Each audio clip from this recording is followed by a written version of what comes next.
One of these books that's thwarted studios for years. It's been passed from pillar to post. When it finally gets made, it doesn't talk down to children in the same way the novel doesn't. Were you pleased when you got the script that you're on your level playing with Harrison Ford, for instance? I was, and when I first read the script, for me, when I read scripts, I read it in two ways. Firstly, I read it from the enjoyment factor, and I mean, I really enjoyed it. And when you think, would I have fun doing this role? I mean, what more could you want? Flying around, zero gravity, shooting laser guns. It was my dream pretty much. Then you read it again, and you read it a bit deeper, and you get into the ideas and what's driving the characters and the morals and the themes, which are really, really important in the story. There aren't many, especially science fiction films, that go into this much depth and this much character development. Because that's the best science fiction, isn't it? When it's dealing with complex, earthbound emotions, let's say.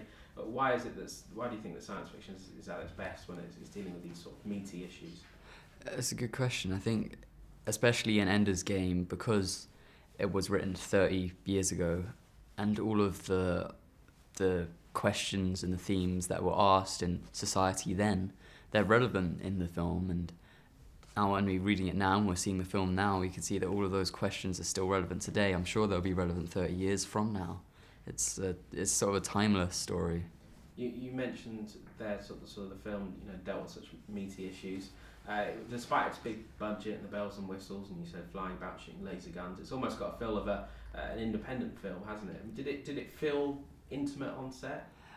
It did. I mean, well, it is an independent film, and so for that reason, the relationship that I had with my other actors, with the director, could be so much more personal. It was a lot freer, and we could keep it much more true to the original book than, say, if it was studio funded.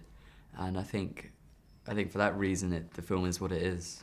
You talk now about your relationships with other actors, but we're talking about two of the greatest character actors of our generation, Harrison Ford and Sir Ben Kingsley. What was it like working on set with them? Did you learn a lot, for instance?